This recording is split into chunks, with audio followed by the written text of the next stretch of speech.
All right, hey everyone. Welcome to episode 3 of my little series about Laura. So glad that you could join me and loving all the support I've been getting so far. So, I want this one to kind of be about the way Laura loved us, meaning myself and my children. Um, so, the first thing I'll say is Laura always prioritized us, me and the kids, always. And for me, that was something new. Um, I never really felt prioritized like that before. Not really. Um, and she loved with absolute conviction. There was no doubt. No doubt. And that was a game changer for me. I didn't really have a lot of coping skills. I didn't really have a lot of patience. Um, I was I'm not a volatile person, but I was prone to projecting, feelings of inadequacy or insecurities. And she just took it in stride. And she was always that calming presence, able to temper like any storm, any storm. And it just, and the way she parented, I'll never be able to replicate. She had such compassion, and grace, full of grace. I got my Velcro dogs with me. Best support. So when when we first got pregnant, first found out we were pregnant, we were about um, maybe 2.5 months outside of our wedding, and we always say that Felicity was a wedding night baby. Um, this is like she had this glow. She'd always talked about, like, even when we first started dating, she'd always talked about wanting to start a family. She wanted to be a mom. She just felt that calling to just bring life into the world, and she was right. She was a great mom. So we were living in Maryland at the time, and we first found out, and we told my parents and her parents, and they were, let's just say, unpleased. I think will be the best way to describe it. They worried for us that we weren't ready, that we're throwing our lives away. Um, but we just said we're gonna do it. We're gonna do it because we've got love on our side, and as corny as it might be, that was kind of our motto. Throughout our whole marriage, we've got love on our side. We can conquer anything. We've got love on our side. Big move, big change. We've got love on our side. Um, it was it was super corny, but man, I tell you what, you could feel it in the heart every time. So when Felicity was born, the area we were living in, I couldn't find a job, or at least there were jobs, but not like there weren't careers. Something I could be. I don't even know what I'm trying to say. God, I'm just trying not to cry. There wasn't anything that felt right. And so we up and moved to Texas from Maryland, to where my parents lived, and um, started looking for jobs there. And so Laura suffered with postpartum depression when Felicity was born. I'm sure the move to Texas didn't help with that stress, but God, she still was a trooper. And she said, "I trust you. We're gonna do this. We're gonna do it as a team, and we've got love on our side." It's a theme that keeps coming back. Because our original plan when we first started dating, we wanted to move to Charleston together. She wanted to go back to school and study marine biology, um, and because she was just passionate about it. But it was so expensive to live down there, um, and so we thought, all right, maybe I'll get a career going, um, and then once Felicity's a little bit older, she can start working again, and we'll save money. She'll go back to school. We've got our whole lives ahead of us. um, so Laura was in a bit of a um, post post the postpartum depression, um, and we were living in Texas, and things just weren't going that well. I found a job at the Collin County Sheriff's Office, and just I didn't like it. Didn't like it at all. I didn't like it. I worked nights. I didn't like the person it turned me into. She didn't like the person it turned me into. Um, we were arguing more. We never got to see each other, and I never got to see Felicity. She was going to this daycare that was, I think it was like $1,800 a month. Laura was working in downtown Dallas at a charter school, and she had to drive. God, it was almost like an hour to work and back each day down the Dallas North Tollway. Which, if you're familiar with that, ugh, what a terrible commute. And so, I started applying for jobs. We needed something where we could be together more. Um, and so I found this job at a YMCA camp just outside of Houston, and it had on-site housing, which was for us a huge plus because we weren't that flush with cash, as they say. Um, and so it was another moving from McKinney down to just outside of Houston, just north of Houston. Um, and it was an overnight resident camp, and so it was a big move. It was a big move for us. So we moved down there, and I think it was 2 days before we moved. I came home, and Laura was absolutely glowing, like I hadn't seen in a long time. And Felicity was wearing his shirt that I didn't even notice at first, and it said "Best Big Sister." And I was just like, I didn't even pay attention, because I'm, clueless, and there are no subtle hints that I will ever be able to see. Um, and so she finally drew attention. She's like, "Don't you like Felicity's shirt?" And I was like, "Oh yeah, it's a cute shirt." And she's like, "Read the shirt, dummy." And so I read the shirt, and I was like, "Wait a second, she's not a big sister."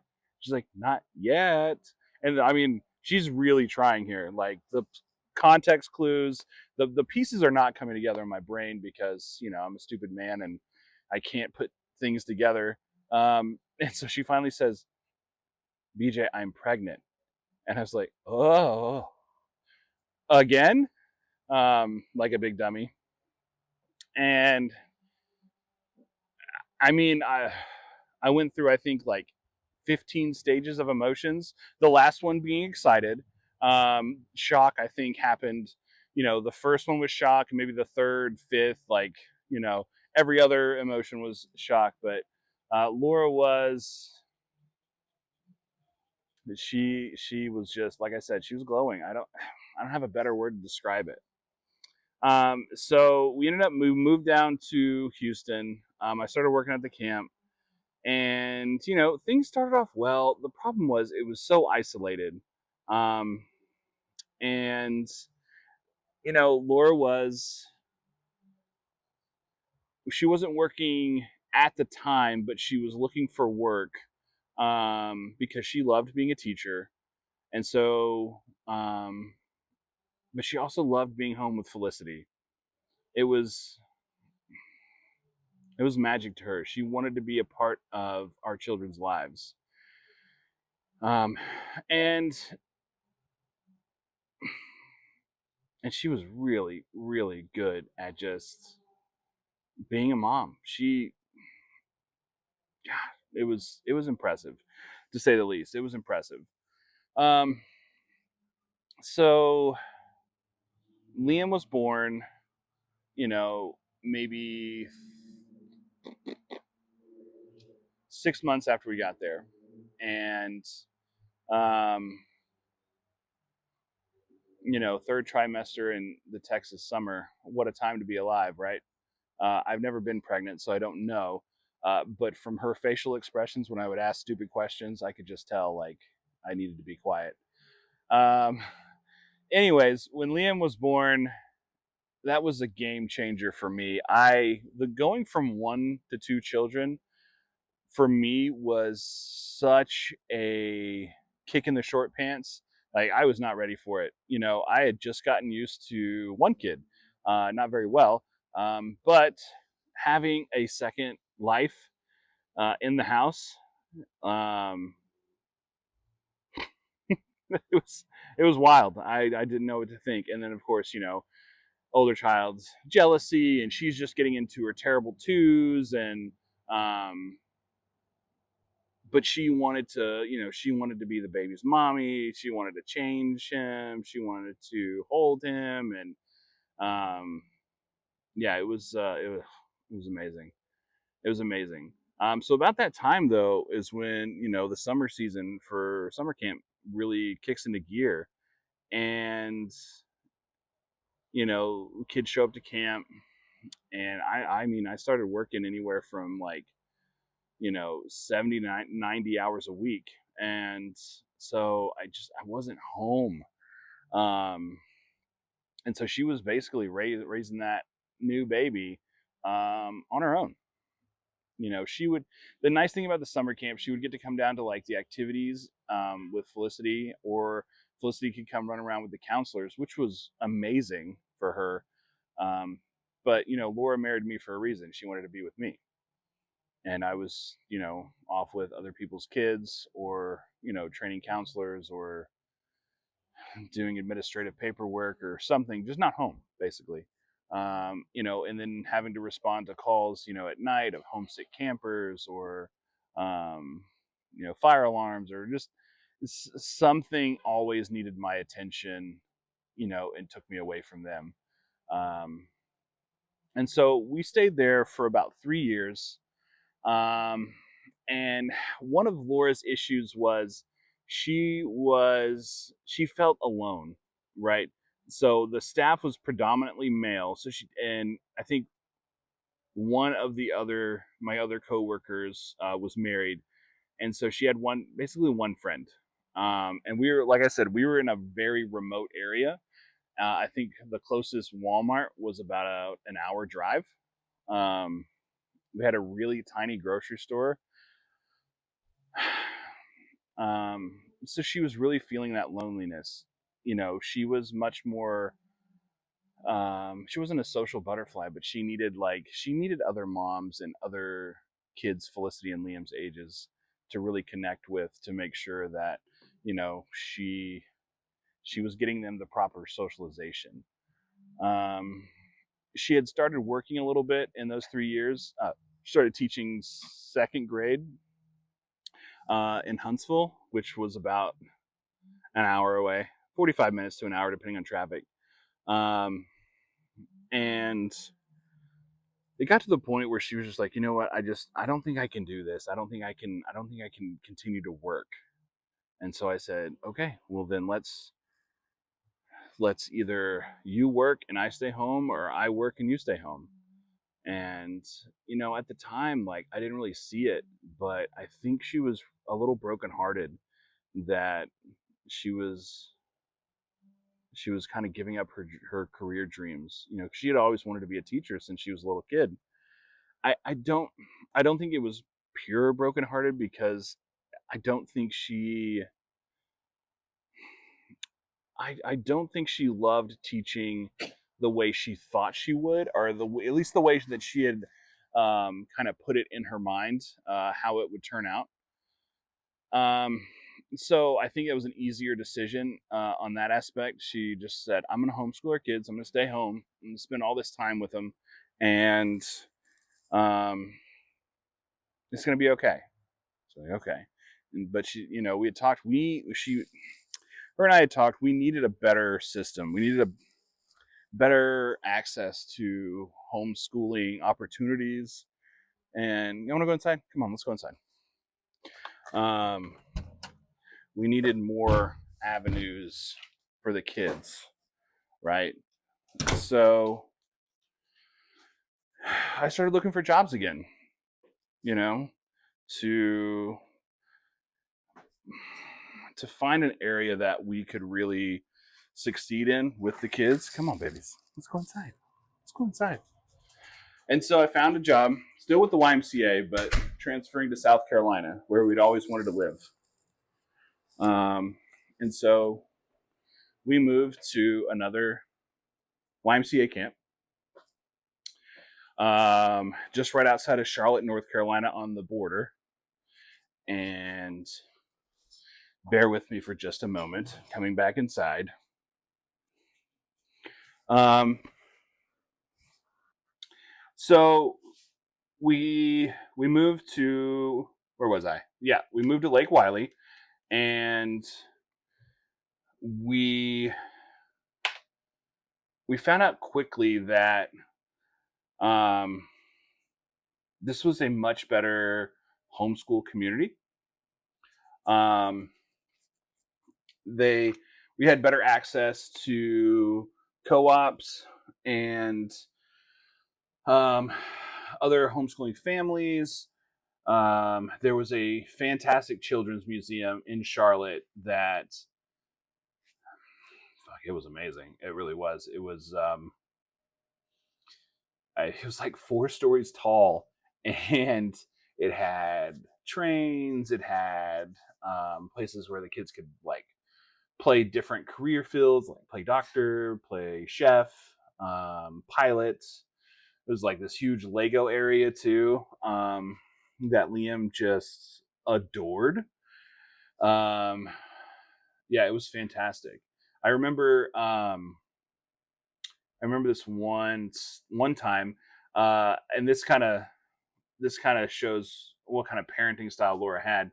Um, so it had just rained the night before, and Laura and the kids went to the children's museum, and the outside there was this like really large sandbox area with different like excavator type toys where the kids could sit on and they could use like the bucket, or I think there was another one that they could like um, smooth the sand.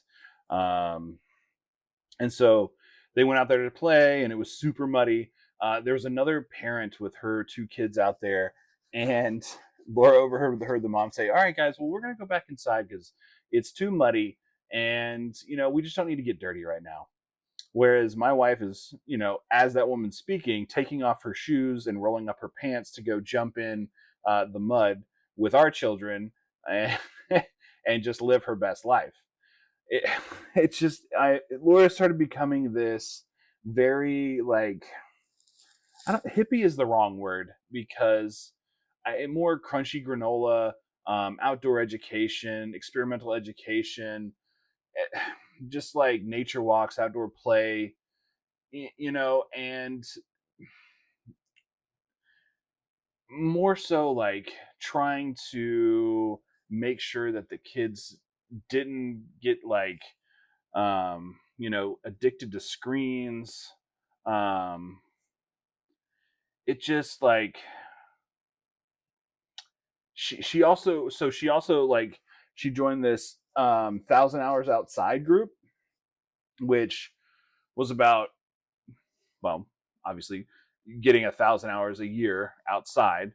um and that was a really big, basically she wanted what was best for the kids. I feel like I'm trying to say something, but I can't figure out what exactly I'm trying to say.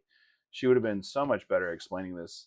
um she had read this book about, I think it's called like Our Stuff or something. And you can see we have so many books, and that's just our downstairs. This is our basement. This is just our downstairs bookshelf. We have like 9 more bookshelves. It's quite impressive and terrifying. Um, but she had read this book about I think it was called like Our Stuff or something similar, but it was about hoarding and um, materialism. And so she wanted the kids to have more focus on being outdoors and movement, non-sedentary lifestyle, basically just enjoying nature, getting that vitamin D, and um, growing up like an 80s and 90s kid, basically, I guess. Um, but I loved it. I loved it. It was amazing. And I think, Felicity and Liam growing up at camps really solidified that in her mind for sure. So anyways, back to the story. We're living in South Carolina. And we found out Laura was pregnant again, just a couple of breeders. And, you know, it was kind of like, ugh, 3 kids. Oh gosh, what are we going to do now? Um, we're struggling with 2. I tell you what, though, the transition from 2 to 3 so much easier. I mean, we were already, stressed to the max. You know, we already had this like crunchy vibe of, yeah, whatever. We got another kid coming. Yeah, it's no big deal.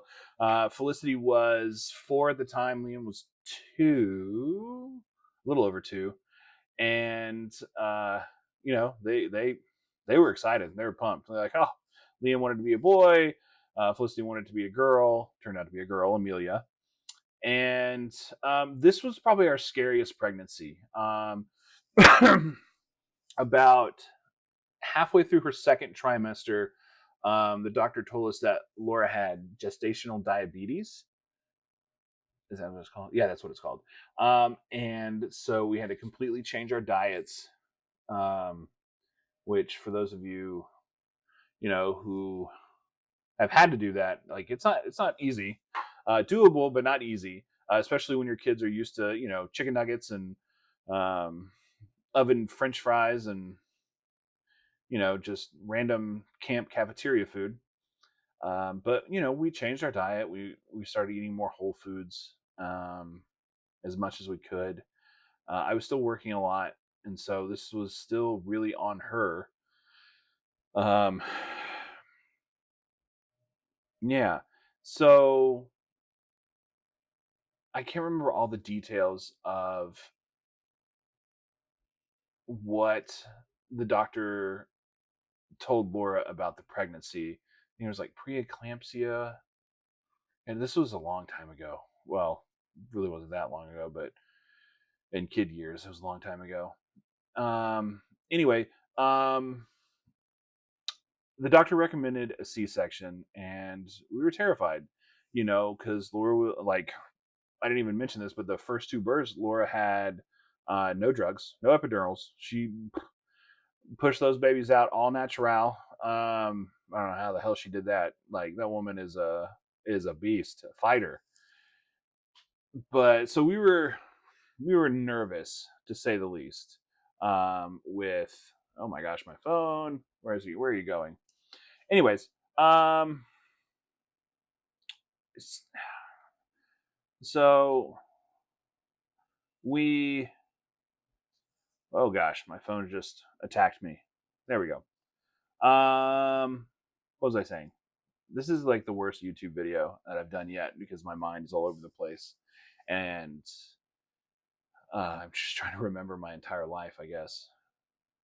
Anyway, so the doctor recommended a C-section, which Laura was terrified of for good reason, because surgery's hard, hard on the body, and she thought that Amelia would be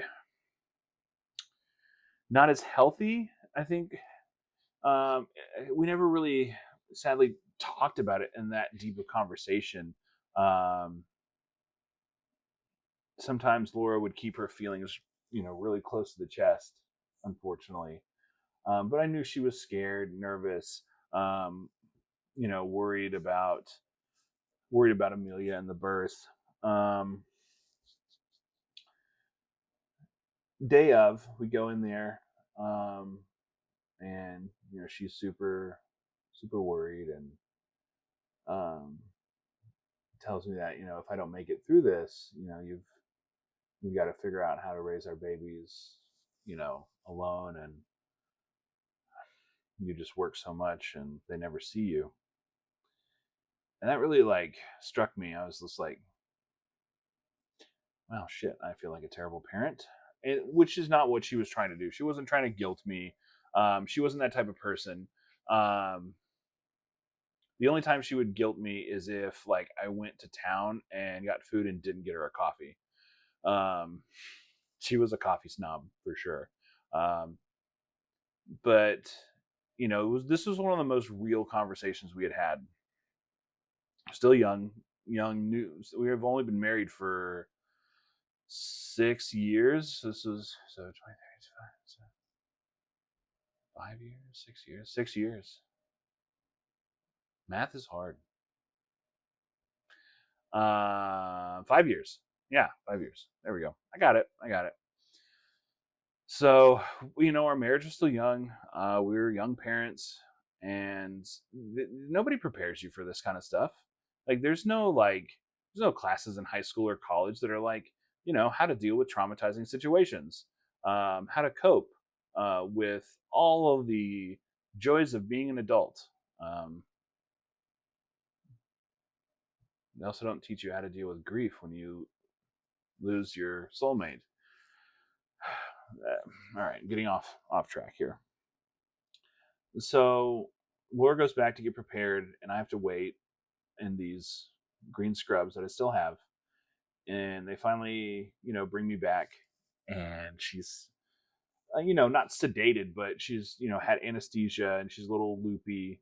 And they've got like this big blue thing, like covering, like coming like straight out of her chest, like a tarp thing, so I can't see down there, which is probably smart. I don't need to see them cutting her open. Um, and she's terrified. She's like, I can't feel anything from like, you know like my lower body. I can't feel anything from like my chest down. um and I'm having to really have to man up here and keep her calm and soothe her. This is big moment for both of us. I had to like mature quickly. um but as most of you women know, boys are dumb. But no, I like to think I stepped up. I talked her through the whole thing, reminisced about happy moments of our lives. Try not to tell her any jokes because I didn't want her to laugh and like shake. Um, but we talked about our goals and our dreams. We talked about things we wanted to do with the kids, like vacations. Um, but God, I just love how strong she was. um, so the surgery went well, C-section went well, and but they had to put Amelia in the NICU for, I think it was like 6 days. Which with the first two births, whatever. Uh, you know, the kids only went away from Laura when they were getting like weighed, or um, or Laura was kind of like forced to rest, which then it would just hang with me. Um, but so they had to be separated. But Laura and I could go in there, but Laura couldn't really travel that well because she just had the C-section surgery. So she was healing. So I would push her in a wheelchair, and we would sit next to Amelia. Like, she was in the NICU uh, bed, crib, I don't know, with this huge like heat lamp over the top. It was weird. That was interesting. New experience for sure. Um, but yeah, so it was definitely a different experience from the first three births. Um, but all that to say that like Laura persevered through it. She got me through it. You know, she's the one that had the baby. She's the one in surgery, and she got me through it. So this is getting into this was mid 2018. That's right, because it was Friday the 13th. I'll never let my daughter forget that. And so, you know, Laura just kept being an amazing homeschool mom for the next couple years. And then, you know, COVID hit and the camp shut down and I lost my job. But it wasn't just the job because we lived there. So we lost our home.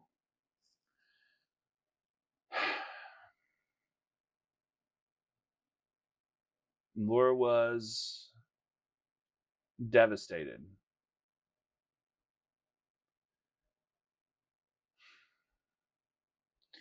The hardest part was that for those of you that have not lived like in that kind of lifestyle, like on a camp or like um,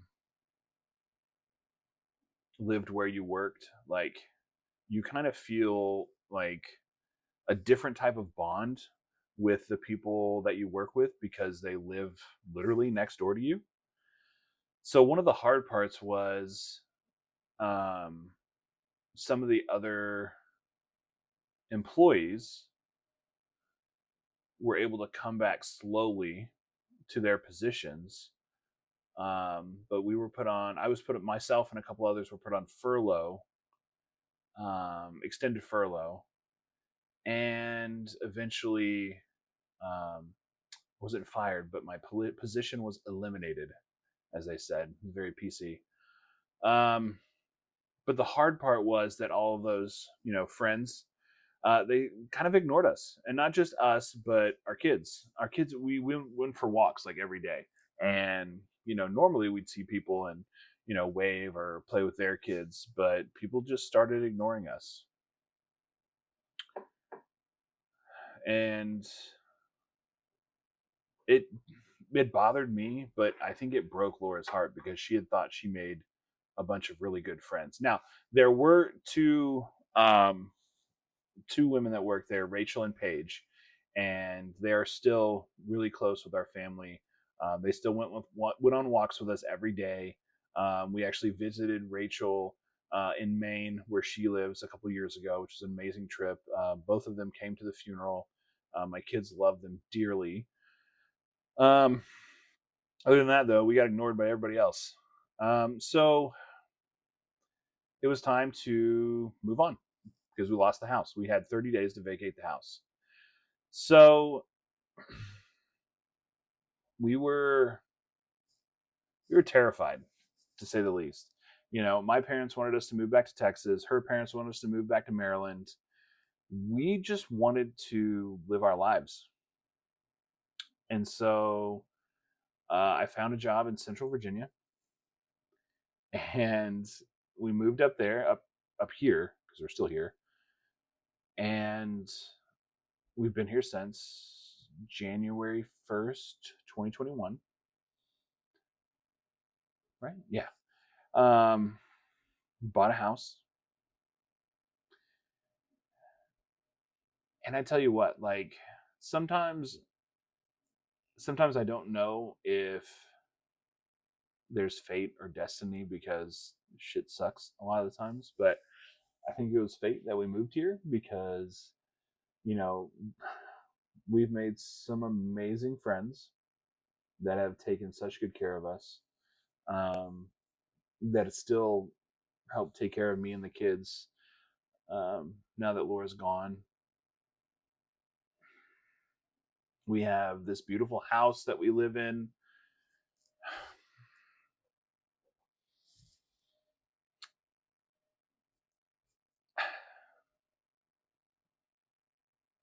I mean, it's the most home that I've ever felt. And then even with her gone, I still feel like she's here. I still feel like she this is still her home, if that makes any sense. Gosh, this is turning into a really long story. I just, it's hard not to get sidetracked because there's just so much to talk about with her. She's such an amazing person.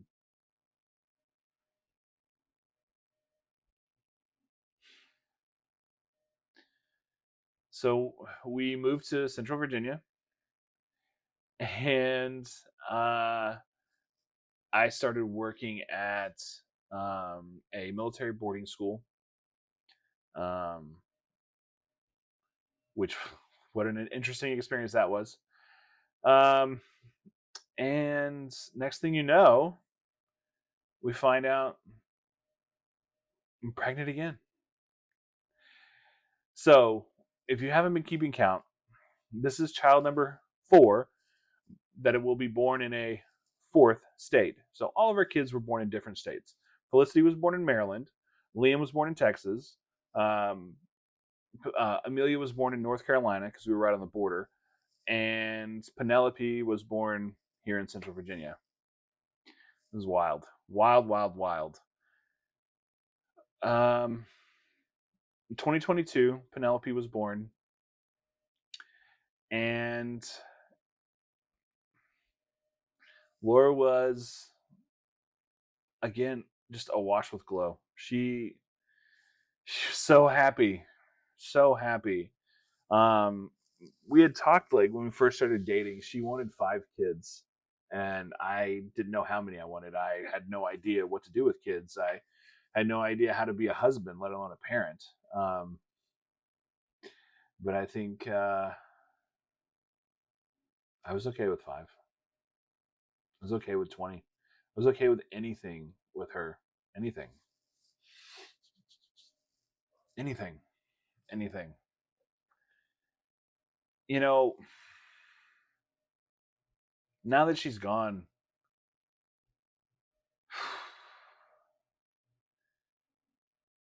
I'm realizing how much she loved me and our children, because the kids will still say things like, Daddy, mommy would have done it this way, or mommy would have said this. And you can feel like that love that she instilled in them. Um, and they're like, the oldest ones, especially, they're so helpful with the younger ones. Felicity would be like, all right, I'm going to be mommy today. We need to do some schoolwork. I mean, she's 11 and she's over here like teaching Amelia how to write in cursive. Uh, it's just, it's, it's impressive for sure. They've really stepped up into little humans with their own crazy personalities and their own empathy and love. She left quite the legacy. The kids, the kids remember those type of things. Those are the memories that stick with them. They remember when Laura first got diagnosed, and she still took them to the river. She still read to them. She still took them to the library, would come home with so many books. She came home from the library one day with 37 books. They read all of them, all of them, all of them. Read them all, lost 2 that we had to pay for. The library had a love-hate relationship with us because we lost so many books that we had to pay for, but we also donated a lot of books. So it was win-lose for sure.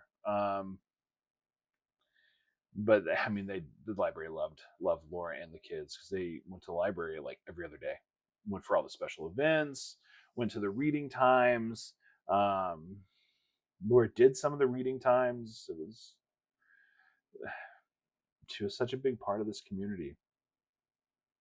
She really felt, you could see it on her face, she really felt at home and a part of the things that were happening here. And I miss that. And I know our friends here miss it too.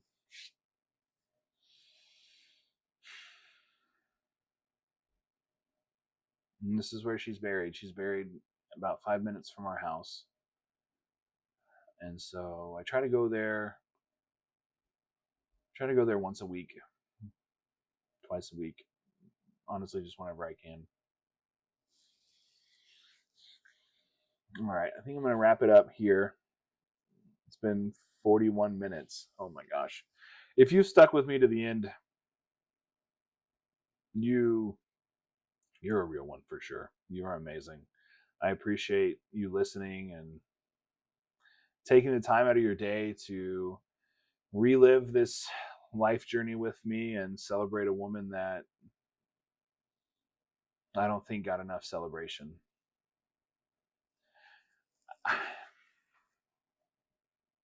I don't think I cherished her enough. There were so many regrets I have of times when I was petty or insecure or controlling or just a number of things. And yeah, maybe those are human emotions, but she deserved so much more. And I wish I could make it up to her. All right. Okay. So if you've enjoyed this journey so far, like, subscribe. Hopefully I can get episode 4 out later this week. Um, let me know in the comments, like, if you have questions. I'll do my. I'm not really good at this content creation. I just wanted to tell her story and, well, our story and the kid's story. But I mean, if you have questions about her, if you have questions about homeschooling, if you have questions about stage 4 breast cancer, if you have questions about grief, let's talk. Why not? Let's talk. All right. Well, thank you all so much. I hope you have a blessed day.